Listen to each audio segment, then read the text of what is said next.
नमस्कार दोस्तों, इस वीडियो में हम बात करेंगे कि आपको जो है खोपोलीपाली की ओर क्यों देखना चाहिए। Why should look at Khopoli Pali road instead of looking at you have lot many options. अगर आप पुणे से हो, अगर आप बॉम्बे से हो, आपके लिए बहुत सारे ऑप्शंस ओपन अप है। Then why you should look at investing in Khopoli Pali road for plots as an investment या फिर सेकेंड होम या फिर holiday homes, whatever you may want to call it.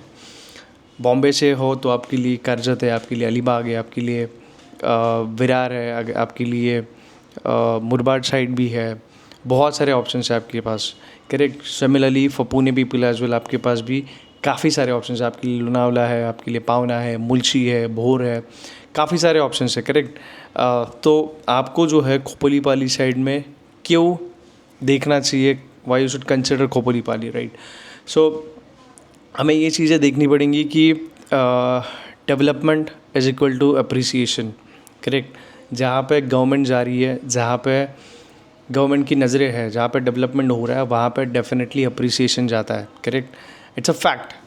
So similarly will have to understand कि जो मुंबई 3.0 के under जो development हो रही है, अभी जो रिसेंटली मतलब काफ़ी टाइम हो गया उसको, 6-7 मंथ्स बैक, दिसंबर 25 2025 में 20-25 तारीख को आगे से इनाग्रेशन हुआ था। इंटरनेशनल एयरपोर्ट का मैं बात कर रहा हूँ। और बिकॉज ऑफ विच आप हिस्ट्री के नंबर्स, हिस्ट्री का डेटा उठा के आप देखो, किसी भी एरियाज़ में अगर 1 घंटे के डिस्टेंस पे, 1.5 आवर्स के डिस्टेंस पे, 2 घंटे के डिस्टेंस पे अगर आपका इंटरनेशनल एयरपोर्ट है और उसके वेसिनिटीज़ में जितने भी लैंड्स आते हैं वो डेफिनेटली अप्रिशिएट होते हैं। वो एरिया जो है वो डेफिनेटली पिकअप करता है, not right away but then it takes time.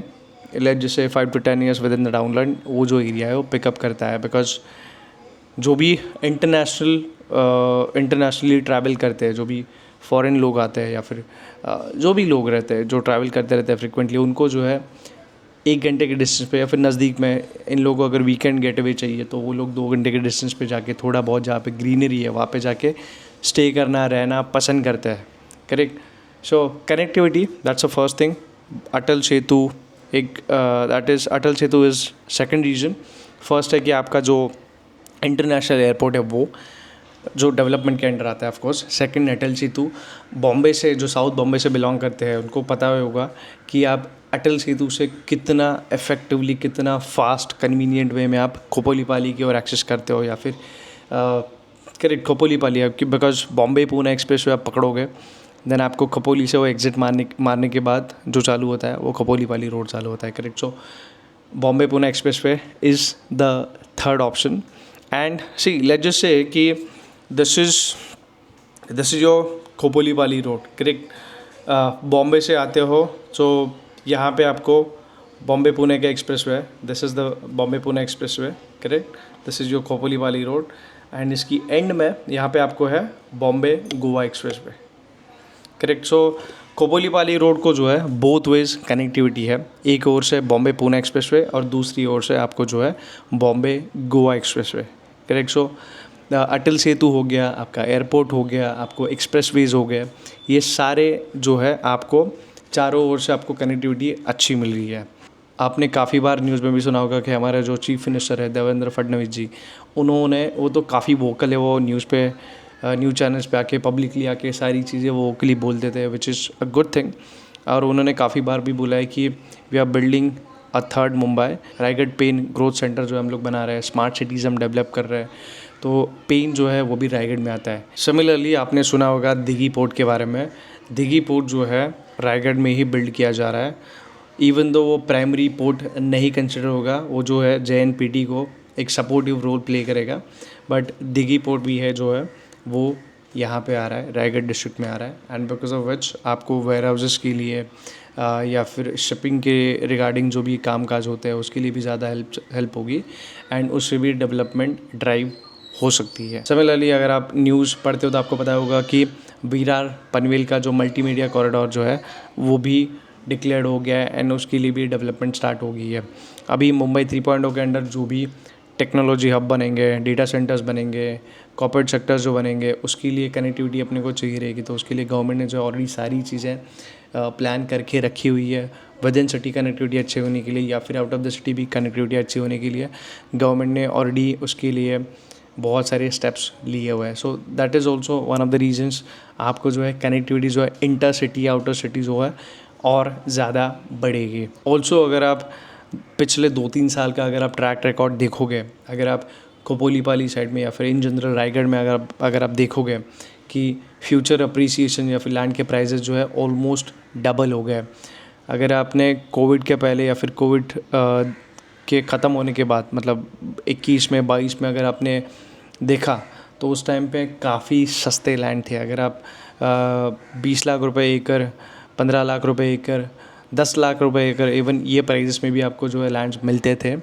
अभी भी आपको ये प्राइजेस में अगर आपको लैंड चाहिए तो आपको कोंकण में जाना पड़ेगा, आपको काफ़ी आउटस्कर्ट जाना पड़ेगा।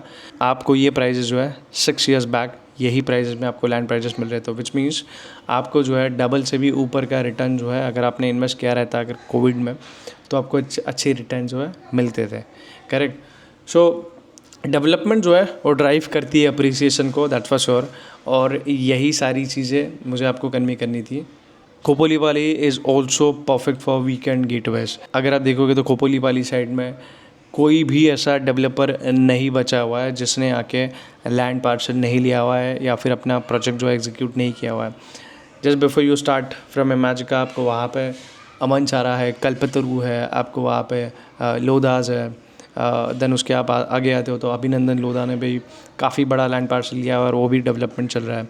न्यू लीफ भी एक रास्ते पे एक प्रोजेक्ट है, और जो भी आप ऑन द वे आओगे तो आपको पता चलेगा। उसके आगे भी काफ़ी सारे बड़े बड़े सेलिब्रिटीज़ जो है वो भी लैंड पार्सल ले रहे हो और अपना गेटेड कम्युनिटी का एक प्रोजेक्ट एग्जीक्यूट कर रहे हैं, और उसके तहत वो भी अच्छा खासा काम कर रहे हैं। विच मीन्स लोग प्रेफर कर रहे हैं, डेफिनेटली लोग प्रेफर कर रहे हैं कि खोपोलीपाली साइड में आए, बिकॉज यहाँ पे जो ग्रीनरी है वो अभी भी वैसे की वैसी बरकरार है। तो लोग जो है प्रेफर करते हैं कि यहाँ पे आके इन्वेस्ट करें, यहाँ पे आके लैंड पार्सल्स ले या फिर अपना second home, holiday home, farm house जो है यहाँ पे साइड में आके अपना डेवलप करें। कनेक्टिविटी अच्छी होने के कारण लोग भी जो है प्रेफर करते हैं कि हम लोग जो है अपना फार्म हाउस या फिर सेकेंड होम जो है 2 घंटे के डिस्टेंस पे या फिर 1.5 आवर्स के डिस्टेंस पे हम अपना घर बनाएं, जहाँ पे हम जब भी हमारा मन करे या फिर वीकेंड्स को हमारा मन करे तो हम वहाँ पे जाएं और वो इजीली एक्सेसिबल हो। And that is why Khopoli Pali road is also booming up. Similarly अगर आप करजत भी देखोगे तो करजत जो है 5 से 10 साल पहले बॉम्बे लोगों के लिए करजत था, बट अभी जो है करजत काफ़ी ज़्यादा एक्सपेंसिव हो गया, काफ़ी बड़े पैमाने पे वहाँ पे उस साइड पे डेवलपमेंट हो रही है।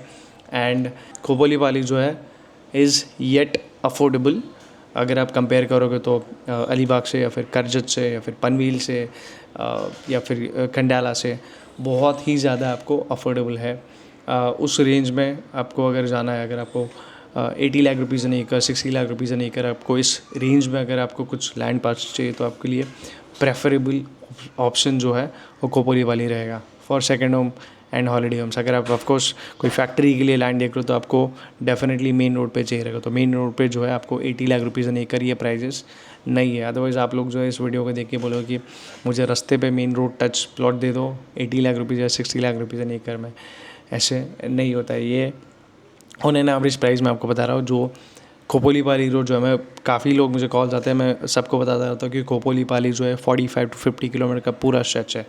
आप जितना बॉम्बे और पुणे से नज़दीक रहोगे या फिर एक्सप्रेस वे से नज़दीक रहोगे उतने जो है प्राइजेस जो है आपको एक्सपेंसिव रहते हैं। Correct. So that's how it is. जितना आप आउटस्कर्ट जाओगे, जितना आप अंदर जाओगे, वहाँ पे आपको जो प्राइजेस है थोड़े बहुत अफोर्डेबल हो जाते हैं। ऑलराइट, आई थिंक मैंने बहुत सारी चीज़ें, बहुत सारे पॉइंटर्स आपको बताया, एंड आई जेन्युइनली बिलीव कि Khopoli Pali is the best bet for you for the next 4 or 5 years।